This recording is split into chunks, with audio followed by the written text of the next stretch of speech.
If you're anything like me, you've always wondered if you could win in a fist fight against a Pokemon. I'm here today to figure out whether I'd win spectacularly or if I lose horrifically in a lore-accurate fight against some certain Pokemon.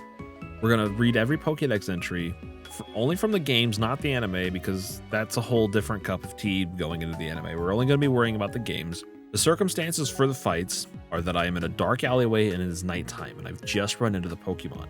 I only have my fists. I don't have a pocket knife. I don't have a gun or anything like that. It's just me and my physical ability. I figure I'd start at number 10 and make my way down to my favorite Pokemon. I might be kind of weird when it comes to my 10th favorite Pokemon because I don't think this Pokemon's anywhere near somebody's favorite Pokemon. But I like Eelektross as my number 10. He's a little bit of just a weird looking freak. I'm going to put him in can go either way for right now. Eelektross doesn't have a lot of Pokédex entries, actually. Most of his Pokédex entries from when he is released in Gen 5 to nowadays are honestly just exactly the same. So I only have 2 little bits of information about him. The first one is Eelektross like to crawl out of the ocean using their arms, and they attack prey on shore by attaching with their little sucker and dragging you back into the water. Now, when they do hit you with the little sucker mouth, they use their fangs to penetrate you and shock you with electricity. And that's it. That's the only information we get from the Pokédex entries in the games about Eelektross. And so it kind of makes it difficult when Pokemon don't have very many because I don't really know what to do with them. The thing is the whole premise for this is Pokemon, if I fight them in a back alley. Back alleys, there is no ocean for me to be dragged back into. So I think physically, I might be able to win this one. What's it gonna do? Drag me into a gutter? I can't fit in a gutter. I'm way too big to fit into a gutter. Coming in at number 9, I kind of just want to give it away immediately what I think. Number 9 is Scizor. Again, we're gonna put this in could go either way while we read out its facts.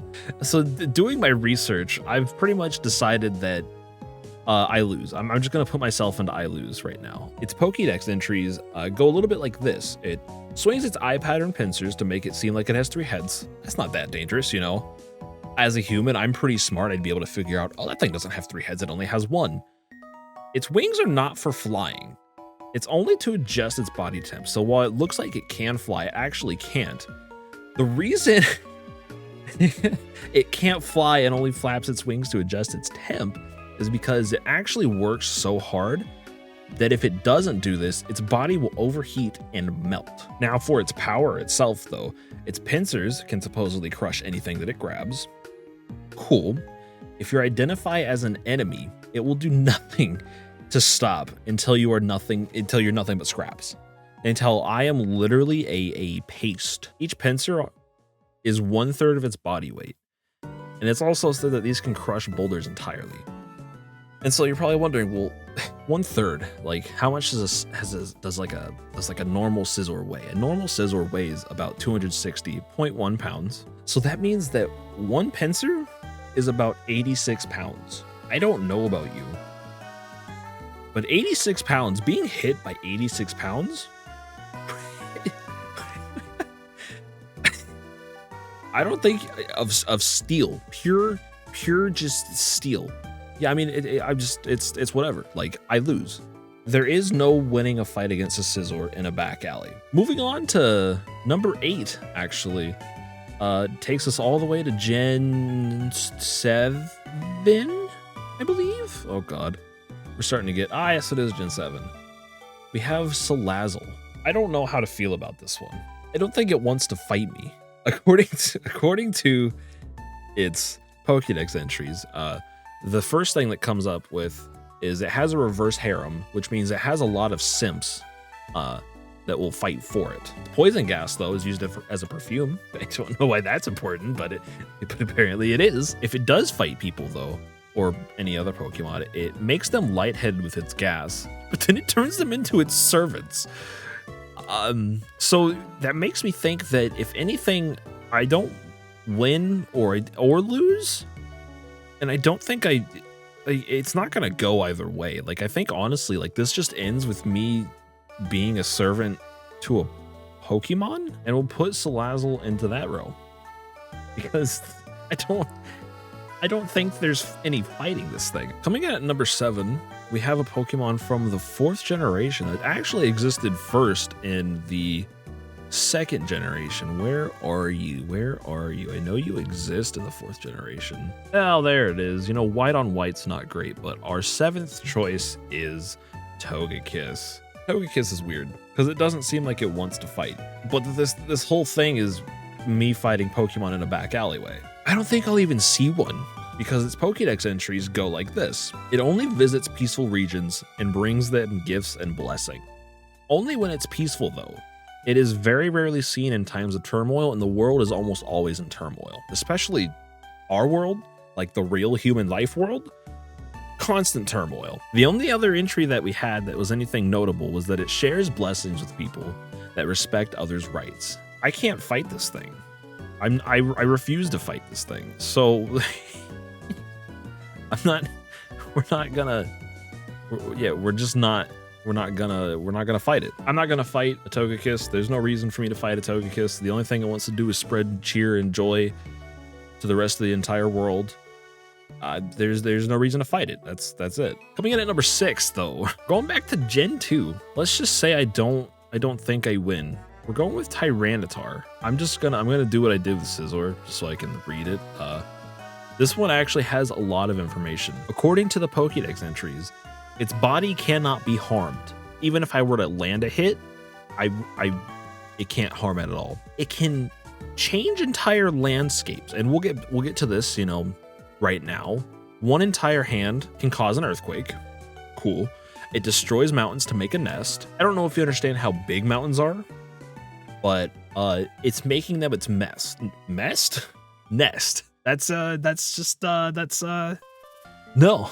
It buries rivers to the point where maps actually have to be redrawn. I'm not a map, but my entire genetic code will be redrawn, I guess. The only other things that it talks about are the fact that it doesn't care about others. It's constantly looking for a challenger. Here's the thing. If it doesn't find a challenger worthy, it will ignore it and leave. And so I think if it leaves the fight because it doesn't see me as worthy, do I win? And you know what? I think I'm going to change it from I lose, because I think this could go either way for me. I lose if it sees me as a challenge. I don't think it will see me as a challenge ever in any way, shape, or form. If it does see me as a challenge, I lose immediately. Absolutely, hands down. I don't think it'll see me as a challenge. Therefore, if it leaves and ignores me, I win. I survived a fight with a Tyranitar, and therefore, it's a W. It's a W in my book. Number 5 actually brings us back to Gen 4. Used to be a Gen 2 Mon, and then it got a new form in Gen 4. This one's a lot easier to find because it looks like an absolute goober. We have Porygon Z. I feel bad for this thing. The Pokédex entries are not kind to it at all. First of all, this Porygon Z is a modified version of a Porygon 2. It was modified to work in alien dimensions. I don't know what that means. I don't really care to know what that means. The only thing that really matters is the fact that it didn't work. It acts odd due to the new modifications, constantly called defective or even a failure, and no one can agree if it's an evolution. Everyone, according to scientists and science and stuff like that, nobody wants to agree on if it's an evolution or not. So I think we're gonna add another tier. This is my first time using tier maker, so if it seems like I'm kind of being new boot goofy, if it seems like I'm new boot goofing, it's because I've never used this in my entire life. Yeah, I just want to be Porygon Z's friend because everyone else just hates it. No one wants it to win. Everyone thinks it's a failure. Coming in at number 4, we are once again jumping back to Gen 4. I've realized I'm somewhat biased when it comes to certain gens, specifically Gen 2 and 4, and I'm perfectly okay with that. But Gen 4, we have a thick boy, an absolute lad, an absolute chonker in Torterra, my favorite starter. Torterra has a bunch of entries. A lot of it really just isn't anything about how it fights or anything like that. In fact, it's mostly just people in the ancient world thinking that it's living underground. It is the earth. Torterra is just the earth. Small Pokemon make nests on his back, so, you know, it has friends. A lot of people say that it would serve nicely as a garden. Another thing I have a lot of question marks after says peerless strength. I don't know what the fuck that means. And it just wants clean water. That's literally all Torterra wants. I am not clean water. In fact, I am not, well, I'm a human, so I'm an amount of water, but like on like a physical level, I am not water.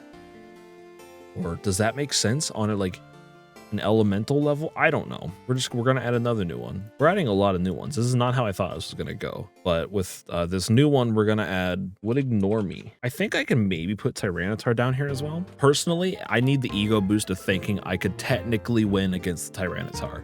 So we're leaving Tyranitar up there. We're getting into the top 3, and at number 3 actually is from Gen 9, the new gen, Pokemon Scarlet and Violet. And I knew I loved this thing from the moment I saw it in the trailers. It's actually not on this list. It's Titan, the big old chonkin' honkin' ice Pokemon. In fact, that's kind of how I have his Pokédex entry written out. His first thing I have written down is he's built like a fucking Tonka truck. He's got big muscles and thick fat. In all caps, I also have round and pointy. And then the last entry I have is it has ice energy that builds in its horn on its upper jaw.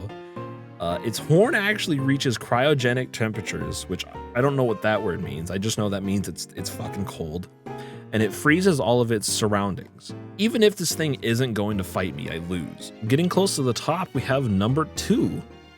This one actually comes to us all the way from the, what's the generation Sword and Shield? Generation Sword and Shield. What is the region it takes place in? Britain? Sure. Comes to us all the way from Britain is our little apple pie friend, Appleton. I actually hated this thing when I first got it because I bought Sword, Shield. I bought whichever version this thing exists in. This thing turned into my number 2 favorite Pokemon because 1, again, all caps, round. It says a quote unquote, I have nectarous scent wafts from it, and it attracts lots of bugs. Another cool thing the Pokédex entries decided to share is the fact that the skin on its back is yummy. Children eat it as a snack. No, when it Dynamaxes or Gigantamaxes, it will blast its opponent with massive amounts of nectar, drowning you in the deluge. I don't know what deluge is. I've heard the word before. I don't know what a lot of words are, apparently, according to this. This is just a I use new words simulator. Anyway, it drowns you in the deluge of nectar, a massive amount of nectar. I would lose in that scenario, so I'm just gonna go ahead and put this on I would lose. It's safe to say I would lose against an Appleton. There's just no, I would lose to a pie. And my number 1 favorite Pokemon, unsurprisingly, comes from Gen 2. It was either gonna be Gen 2 or 4 according to this list because I have a lot of Gen 2 and Gen 4 Pokemon in here already. But coming from Gen 2, my absolute number 1 top favorite little Pokemans is Umbreon. Now, I do want to be its friend. I would love to be this thing's friend. Sadly, I don't think Umbreon wants to be my friend because according to its Pokédex entries, it's not going to be great for me. The category for the circumstances for these fights are happening in a dark alleyway at night. I'm going to go ahead and spoil the ending for you. I lose this fight. Now, there's a lot of reasons. And I think Umbreon actually has the most, besides Tyranitar, has the most Pokédex entries that just have a bunch of different things going off unhinged. When it's agitated, it protects itself by spraying poison out of its pores, specifically aiming at your eyes. Why my eyes? Don't do that. When the darkness falls, which it will be dark because I will be in an alleyway and it will be nighttime, the rings on its body glow and they strike fear in the hearts of anybody nearby. Its rings also glow when it leaps to attack, and it likes to lurk in the dark waiting for its prey. When it does go to eat its prey, it will go for your throat and then eat you. It also just has big eyes that can see perfectly in the dark. I lose. There's no way I win against this because it's gonna be a one and done. I'm gonna be like walking down an alley, ha ha ha, having a good time. Umbreon out of nowhere, poison in the eyes, absolute fear, and then I'm dead. Next thing I know, there's a weight on my throat and I'm gone. It's just GG no re. I lose this fight. If you think you could beat any of these Pokemon in a fight, please leave a comment down below telling me exactly how you would. Remember, the circumstances are you're fighting in a dark alley in the middle of the night. There's no one around to help you, and it's just you and your fists. You have no utensils. It don't matter if you carry around a pocket knife or anything of that sort. Just let me know, like fisticuffs with one of these Pokemon. Would you win or would you lose? Or would you want to be a friend with a Porygon Z? I'm very interested to know what people think. And if you have any suggestions as well, please let me know. I would love to hear your suggestions for another 10 Pokemon tube. try to put on this list. That is going to be the end of this video, though. I thank you and I appreciate you, and I hope to see you in the next one.